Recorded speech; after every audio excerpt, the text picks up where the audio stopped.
பிரியமானவர்களே, இயேசு கிறிஸ்துவின் நாமத்தில் உங்களுக்கு என் அன்பின் வாழ்த்துக்கள். குடும்பமா எல்லாம் சந்தோஷமா மகிழ்ச்சியா இருக்கிறீங்களா? இந்த நாள்ல கூட உங்க குடும்பத்தோட சேர்ந்து நீங்க மகிழ்ச்சியா சந்தோஷமா இருப்பீங்கன்னு சொல்லி நான் நம்புகிறேன். உங்களுடைய ஒவ்வொரு குடும்பத்தினரும் பாதுகாப்பா இருக்க நாங்கள் தொடர்ந்து ஜெபித்து வருகிறோம். இந்த நாள்ல நான் உங்களுக்கு என்ன சொல்லி ஜெபிக்கணும்னு சொன்னபோது ஆவியானவர் ஒரு காரியத்தை ஞாபகப்படுத்தி, என் ஜனங்கள் என் மக்கள் ஆசீர்வாதமா இருக்கணும் அப்படின்றத குறித்து தான் ஆண்டவர் பேசினார். அதை குறித்து தான் உங்களோட பேசி ஜெபிக்க போகிறேன். கலாத்தியர் 3ஆம் அதிகாரம், பைபிளை திருப்பிக் கொள்ளுங்க. கலாத்தியர் 3ஆம் அதிகாரம் 7வது 9வது வசனங்களை நான் வாசிக்கிறேன்.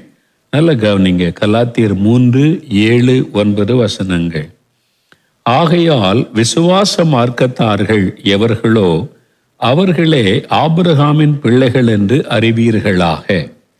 அந்தபடி விசுவாச மார்க்கத்தார்கள் விசுவாசம் உள்ள ஆபிரகாமுடனே ஆசீர்வதிக்கப்படுகிறார்கள். இந்த 2 வசனங்களை கவனமாய் வாசிக்கும் போது ஆண்டவர் ஒரு காரியம் சொல்றாரு. யார் யார் இயேசு கிறிஸ்துவை விசுவாசித்து அவரை சொந்த இரட்சகராக ஏற்றுக்கொண்டவருடைய பிள்ளைகள் ஆகிறாங்களோ அவங்க தான் ஆபிரகாமுடைய பிள்ளைகள், விசுவாச மார்க்கத்தார்கள். ஆபிரகாம் விசுவாசத்தினாலே அவர் தேவனுடைய ஆசீர்வாதத்தை சுதந்திரித்து கொண்டார். ஆபிரகாமுக்கு தேவன் வாக்கு கொடுத்து அந்த வாக்கு தத்தத்தின்படி ஆசீர்வதித்தார். அந்த ஆபிரகாமின் ஆசீர்வாதம் என்பது இன்றைக்கு தேவ பிள்ளைகளுக்கும் அந்த ஆசீர்வாதம் உண்டு என்பதைத்தான் புதிய ஏற்பாட்டிலேயே கலாத்தியர் 3ஆம் அதிகாரத்தில் ஆவியானவர் எழுதி வைத்திருக்கிறார். இப்போ யார் யார் இயேசுவை விசுவாசித்து அவரை ஏற்றுக்கொண்டு அவருடைய பிள்ளைகள் ஆகிறோமோ அவங்க ஆபிரகாமுடைய பிள்ளைகள். அந்தபடி விசுவாச மார்க்கத்தார் விசுவாசமுள்ள ஆபிரகாமுடனே ஆசீர்வதிக்கப்படுகிறார்கள். அப்படின்னா என்ன அர்த்தம்? ஆபிரகாமை தேவன் எப்படி ஆசீர்வதித்தாரோ அப்படியே அவர் தன் பிள்ளைகளை ஆசீர்வதிக்கிறார். இன்றைக்கும் அப்படி ஆசீர்வதிக்கிறார். அதுதான் தேவனுடைய இருதயத்தின் விருப்பம். நான் அன்றைக்கு ஆபிரகாமை எப்படி ஆசீர்வதித்தேனோ இன்றைக்கு அதே மாதிரி என் ஜனத்தை, என் பிள்ளைகளை நான் ஆசீர்வதிக்க விரும்புகிறேன் என்பதுதான் தேவனுடைய காரியம். ஆபிரகாமை தேவன் எப்படி ஆசீர்வதித்தார்? அதுல ஒரு வேத வசனம் என்னை ரொம்ப கவர்ந்து கொண்ட வசனம். ஆதியாகமம் 24ஆம் அதிகாரம் 1ஆம் வசனத்தை பாருங்க. ஆதியாகமம் 24ஆம் அதிகாரம் 1ஆம் வசனத்துல, ஆபிரகாம் வயது சென்று முதிர்ந்தவன் ஆனான், கர்த்தர் ஆபிரகாமை சகல காரியத்திலும் ஆசீர்வதித்து வந்தார். கர்த்தர் ஆபிரகாமை சகல காரியத்தில் ஆசீர்வதித்து வந்தார். அதாவது ஒரு பூரண ஆசீர்வாதம், ஒரு பரிபூரண ஆசீர்வாதம். ஆபிரகாமுடைய ஆசீர்வாதம் என்பது வெறும் உலக ஆசீர்வாதம் அல்ல. முதல் ஆவிக்குரிய ஆசீர்வாதம், ஸ்பிரிச்சுவல் பிளஸிங். அவர் தேவனுடைய சிநேகிதன் எனப்பட்டார். தேவனுடைய குரலை கேட்டார். ஆண்டவர் அவரோடு பேசினார். ஆவிக்குரிய ஆசீர்வாதம், நல்ல சரீர சுகம். ஆண்டவர் அவருக்கு நல்ல சரீர சுகம். வயதான காலத்தில் இப்போ யுத்தம் பண்ணி அவர் ஜெயித்து கொண்டு வருகிறார். நல்ல சரீர சுக பலன், அது ஒரு ஆசீர்வாதம். நல்ல குடும்பம், மனைவி, குழந்தை, நல்ல ஒரு ஆசீர்வாதம். வேலையாட்கள், வேலைக்காரர்கள், வேலைக்காரிகள், வெள்ளியும் பொன்னுமுடைய சீமானாய் கர்த்தர் வைத்திருந்தார். ஒரு குறைவும் இல்லை. ஒரு பரிபூரண ஆசீர்வாதம். அத வசனம் சொல்லுது, கர்த்தர் ஆபிரகாமை சகல காரியத்திலும் ஆசீர்வதித்து வந்தார். இதே மாதிரி தான் உங்களை ஆசீர்வதிக்க ஆண்டவர் விரும்புகிறார். ஏன் ஜனங்கள், என் பிள்ளைகள், என்னுடைய இரத்தத்தினால் கழுவப்பட்டு என்னை ஏற்றுக்கொண்ட என் ஜனங்களை நான் ஆபிரகாமை எப்படி ஆசீர்வதித்தேனோ அதே மாதிரி பரிபூரணமாய் நான் ஆசீர்வதிக்க விரும்புகிறேன் என்று ஆண்டவர் சொல்லுகிறார். உங்க குடும்பம் அப்படி ஆசீர்வாதமா இருக்கணும்னு ஆண்டவர் விரும்புகிறார். சிலர் சொல்லுவாங்க, எப்படி இருக்கிறீங்க அப்படின்னு கேட்டா, ஏதோ இருக்கிற பிரதர், ஏதோ பிஸ்னஸ் இப்படி நடக்குது, இந்த பக்கம் பிரச்சனை, அந்த பிரச்சனை, இந்த பக்கம் நல்லா இருக்குது, ரெண்டையுமே சொல்லுவார்கள். அதாவது ஆசீர்வாதம் சொல்லுவாங்க, பிரச்சனையும் சொல்லுவாங்க. சிலர் தான் சொல்லுவாங்க, ஆண்டவர்களை நல்லா வச்சிருக்கிறாரு, எங்களுக்கு ஒரு குறையும் இல்லை பிரதர், நல்ல வீடு தந்திருக்கிறாரு, நல்ல பிள்ளைகள் நல்லா படிக்கிறாங்க, நல்ல சர்ச்சை, நல்ல ஆவிக்குரிய வாழ்க்கை, எந்த குறையும் இல்லை, எங்கள் ஆண்டவர் மகிழ்ச்சியாக வச்சிருக்கிறாரு அப்படின்னு சிலர் சொல்லுவாங்க. நீங்கள் எப்படி சொல்லுவீங்க? இயேசு கிறிஸ்துவை அறிந்த ஒவ்வொரு பிள்ளைகளும் அப்படி தான் சொல்லணும். அதுதான் ஒரு பூரணமான ஆசீர்வாதம். அதான் ஆண்டவருடைய விருப்பம். ஆண்டவர் எங்களை எல்லா விதத்திலும் ஆசீர்வாதமாக வச்சிருக்கிறாரு அப்படின்னு சொல்லணும். நீங்கள் அந்த மாதிரி சொல்லுகிற ஒரு ஆசீர்வாதமான வாழ்க்கை உங்களுடைய குடும்பம் வாழணும். அதான் கர்த்தர் விரும்புகிறார். அப்படி நீங்கள் இருக்கும்போது உங்கள் தெருவில் உள்ளவங்க, கிராமத்தில் உள்ளவங்க, மற்றவங்க பார்வையில் இவங்களுக்கு என்னப்பா ஒரு குறையும் இல்லை, எப்பவுமே சந்தோஷமாக இருக்காங்க, நல்லா இருக்கிறாங்க, மகிழ்ச்சியாக இருக்கிறாங்க, அவங்க வீட்டில் ஒரு நாள் சண்டை வந்ததில்லை, கணவன் மனைவி பிள்ளைகள் எல்லாம் இப்போ மகிழ்ச்சியாக இருக்கிறாங்க. பக்கத்து வீட்டார் உங்களை பார்த்து சொல்லணும், எதிர் வீட்டார் உங்களை பார்த்து சொல்லணும், உங்கள் கூட வேலை பார்க்குறவங்க சொல்லணும், எப்பவுமே நீங்கள் சந்தோஷமாக இருக்கிறீங்க. என்ன காரணம்? ஆண்டவர்களை ஆசீர்வாதமாக வச்சிருக்கிறாரு அப்படி சொல்லணும். அதுதான் ஆண்டவர் விரும்புகிற ஒரு ஆசீர்வாதமான வாழ்க்கை. அதாவது நமக்கு என்ன தேவையோ அதை ஆண்டவர் தருவார். ஆடம்பரமான வாழ்க்கை தர மாட்டார், அவசியமானதை எல்லாம் தருவார். ஒரு வீடு அவசியம், ஆண்டவர் தருவார். வேலைக்கு போறீங்க, ஒரு வாகனம் அவசியம், ஆண்டவர் தருவார். பிள்ளைகள் ஒரு நல்ல ஸ்கூலில் படிக்கணும், ஆண்டவர் வழி தரப்பார். உங்களை ஒரு கஷ்டம் இல்லாமல் அனுதின வாழ்க்கைக்கு தேவையானதை சந்தித்து ஒரு குறைவில்லாத ஆசீர்வாதம். இது தேவன் நமக்கு வாக்குத்தத்தம் பண்ணி இருக்கிற ஆசீர்வாதம். ஆபிரகாமுக்கு தேவன் கொடுத்த ஆசீர்வாதம். இந்த ஆசீர்வாதத்தை நமக்கு கொடுப்பதற்கு சிலுவையில் அவர் தன்னை பலியாய் கொடுத்தார். நம் ஆசீர்வதிக்க நம்முடைய சாபங்களை சுமந்து முடித்தார். நம்முடைய தரித்திரம், வறுமை, வியாதி எல்லாத்தையும் சிலுவையில் சுமந்து முடித்து விட்டார். நாம் ஆசீர்வாதமாய் இருக்கும்படிக்குத்தான் சிலுவையிலே அவர் தன்னையே பலியாய் கொடுத்தார். அப்ப நீங்க ஒரு பரிபூரண ஆசீர்வாதத்தோடு இருக்கணும்.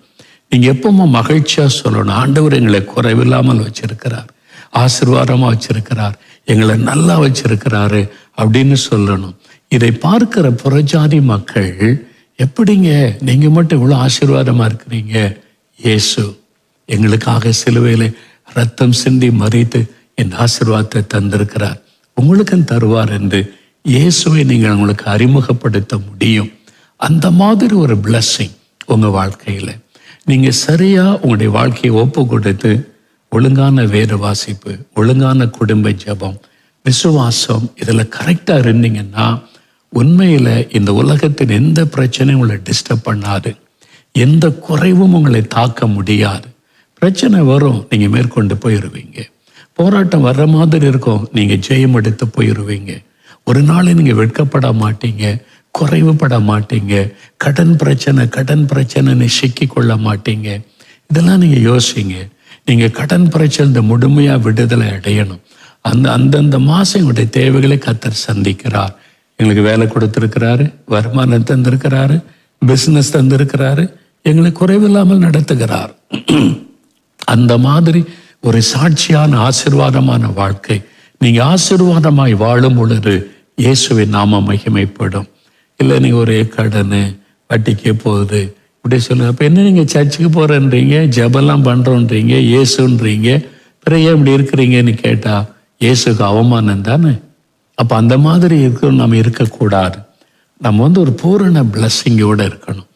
அதற்கு ஆண்டவுடைய சித்தத்தின்படி வாழ ஒப்பு கொடுக்கணும். நம்ம எதை செய்தாலும் தேவ சித்தத்தின்படி செய்யணும். ஒரு பொருளை வாங்கினாலும் தேவ சித்தத்தின்படி வாங்கணும். அவசியம் இல்லாத வாங்கி கடன் பிரச்சனையாகி ஆண்டவருக்கு ஒரு இழுக்க கொண்டு வந்துடக்கூடாது. அப்போ நம்ம கரெக்டான ஒரு வாழ்க்கையை அமைத்து கொண்டு வாழ்ந்தா ஆண்டவர் நம்ம ஒரு குறைவில்லாமல் ஆசீர்வதிப்பாராம். அதன் மூலமா உங்க தெருவில் இயேசு மகிமைப்படுவார், உங்க கிராமத்துல இயேசு மகிமைப்படுவார். நீங்க வேலை செய்யற இடத்துல மற்றவங்க மூலமா இயேசு கிறிஸ்துவின் நாம உங்க மூலமா மகிமைப்படும். அந்த மாதிரி ஒரு வாழ்க்கை ஆபிரகாமை சகல காரியத்தில் ஆசீர்வதித்தார். இன்னைக்கு உங்க வாழ்க்கையில என்ன குறை இருக்குது? சொந்த வீடு இல்லையா, அல்லது சொந்த நிரந்தர வருமானம் இல்லையா, அல்லது கடன் பிரச்சனையில் இருக்கீங்களா? இன்னைக்கு ஒரு முடிவு கட்டணும். நம்ம ஜெபிக்க போற ஆண்டவரே, ஆபிரகாமின் ஆசீர்வாதம் உடைய பிள்ளைகளுக்கு உண்டாகணும். இனிமே உடைய பிள்ளைகள் இந்த கடன் பிரச்சனை, குறைவு, வட்டிக்கு கொடுக்கறது இதெல்லாம் இருக்கக்கூடாது. ஒரு பூரண ஆசீர்வாதம் உங்களுடைய பிள்ளைகள் வீட்டில் இருக்கணும். அவங்க வீட்டில் ஒரு நோய் இல்லாத ஒரு வாழ்க்கை, ஆரோக்கியமான வாழ்க்கை, பிள்ளைகள் நல்ல ஞானமுள்ள பிள்ளைகள், கீழ்ப்படிதல் உள்ள பிள்ளைகள், ஆசீர்வாதமான பிள்ளைகள் அப்படின்னு மற்றவங்க சொல்லுகிற மாதிரி எங்கள் குடும்பம் இருக்கணும் ஆண்டவரே.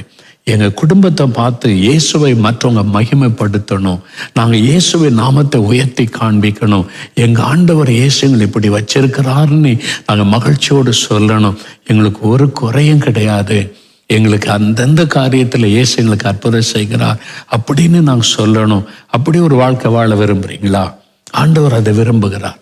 நீங்கள் அப்படி ஒரு ஆசீர்வாதமான வாழ்க்கை வாழணும்னு ஆண்டவர் விரும்புகிறார். அதுக்கு தான் அவர் சிலுவைக்கு போனார். ஆபிரகாமை போல சகல காரியத்தில் ஆசீர்வதிக்க விரும்புகிறார். முதல்ல அதை விசுவாசிங்க. அந்த ஆசீர்வாதத்துக்கு உங்களை அர்ப்பணித்துக் கொள்ளுங்க.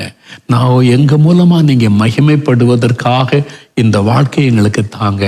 ஒரு வியாதி இருக்கக்கூடாது, கடன் பிரச்சனை இருக்கக்கூடாது, வீண் செலவு இருக்கக்கூடாது, குறைவுகள் இருக்கக்கூடாது, வீட்டுக்குள்ள சண்டை முறுமுறுப்பு எதுவும் இருக்கக்கூடாது. ஒரு சந்தோஷம், மகிழ்ச்சி, குடும்ப ஜெபம், ஒரு சந்தோஷமான குடும்பம் எங்களை பூரணமாய் ஆண்டவர் ஆசீர்வதித்திருக்கிறார் நாங்கள் சொல்லணும். அப்படி விரும்புறீங்களா? அதுக்கு நம்ம ஜெபிக்கலாமா? அந்த ஆசீர்வாதத்துக்கு தான் இன்னைக்கு உங்களுக்காக நான் ஜெபிக்க போறேன். ஆண்டவர் சொன்னார், என் பிள்ளைகளை நான் ஆசீர்வதிக்கணும், அவங்களுக்கு ஒரு குறை இருக்கக்கூடாது, அவங்க ஆபிரகாமை போல நிறைவான ஆசீர்வாதத்தோடு இருக்கணும்னு சொல்லி. இன்னைக்கு எதுல குறைவோ அந்த காரியத்தில் அற்புதம் நடக்கும். ஜெபிக்கலாமா? முழங்கால் படிடுறீங்களா? உங்க காரியங்களை இன்னைக்கு எழுதி வைத்து ஜெபிக்கணும் அப்படின்னு நான் சொல்லி கொடுத்துருக்கிறேன். ஏதாவது காரியம் இருந்தா உங்களுடைய ஜெப குறிப்புகளை வைத்துக் கொள்ளுங்க. சொந்தமா வீடு வேணும், அல்லது எங்களுக்கு ஒரு பைக் வாங்கணும், அல்லது ஒரு கார் வாங்கணும் ஆண்டவரே, பிள்ளைகளுடைய படிப்பின் காரியம், இனிமே கடனே வாங்கக்கூடாது, இந்த வட்டி கடனுக்கெல்லாம் முடிவு வரணும், நாங்கள் வாங்குற சம்பளத்தில் திருப்தியா ஒரு குறைவில்லாமல் மகிழ்ச்சியா வாழணும். எழுதுங்க. இப்போ அதை வைத்து ஜெபிக்க போகிறோம். எங்கள் குடும்பம் உமக்கு சாட்சியாக இருக்கிற குடும்பம், எங்கள் மூலமாக நீங்கள் மகிமைப்படணும், நீர் ஆசீர்வதிக்கிற தேவன் என்பதை மற்றவங்கெல்லாம் அறியும்படிக்கு நாங்கள் வாழணும். அதுக்கு எங்களை ஒப்பு கொடுக்குற ஆபிரகாமை ஆசீர்வதித்ததை போல எங்களை எல்லா காரியத்தில் ஆசீர்வதியும். ஜெபிக்கிறீங்களா?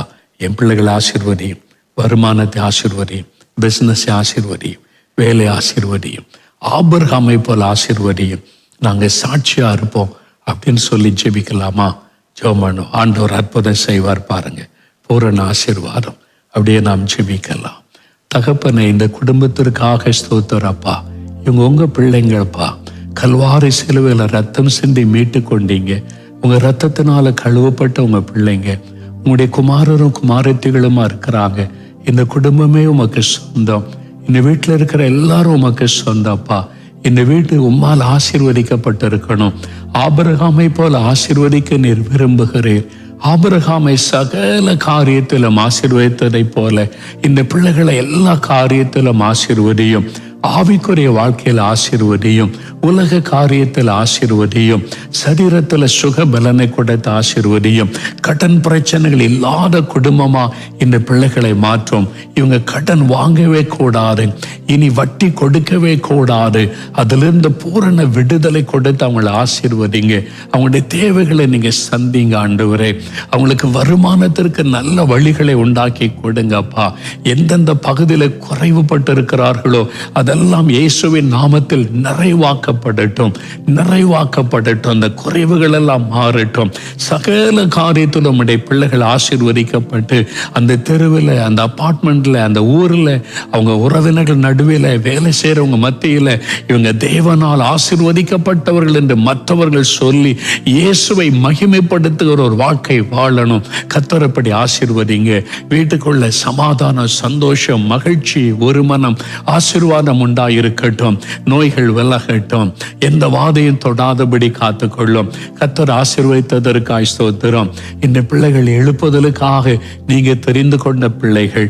இந்த குடும்பம் எழுப்புதலுக்காக நீங்க தெரிந்து கொண்ட குடும்பம். இந்த குடும்பத்தில் எழுப்புதல் உண்டாகட்டும். எல்லாரும் ஜெப வீரர்களாய் மாறட்டும். எல்லாரும் உபவாசத்தை ஜெபிக்கிறவங்களா மாறட்டும். தவறாமல் குடும்ப ஜெபம் பண்ண உதவி செய்யும். இந்த வீட்டுக்குள்ள எப்பவும் துதி சத்தம், ஜெப சத்தம் எழும்பட்டும். ஒரு நாளும் சண்டை, முறுமுறுப்பு இந்த இந்த வீட்டுக்குள்ள காணப்படவே கூடாது. இவங்க எழுப்புதலுக்காய் தெரிந்து கொள்ளப்பட்ட குடும்பம். ஆண்டவரே, எங்க சபையில எழுப்புதலை உண்டாக்குங்க, எங்க சபையில எங்க மூலமா ஒரு எழுப்புதல் வரட்டும் என்று ஜெபிக்க உங்களுடைய பிள்ளைகளுக்கு கிருபை தாரும். அவங்க போற சர்ச்சில் ஆவியானவர் ஊற்றப்படட்டும், எழுப்புதல் உண்டாகட்டும். அவங்களுடைய சபை மேய்ப்பரை ஆசீர்வதியும், சபை ஊழியங்களை ஆசீர்வதியும். இந்த பிள்ளைகள் இருக்கிற தெருவில் ஒரு எழுப்புதல் வரட்டும், கிராமத்தில் எழுப்புதல் வரட்டும், அவங்க அபார்ட்மெண்ட்ல ஒரு எழுப்புதல் வரட்டும்.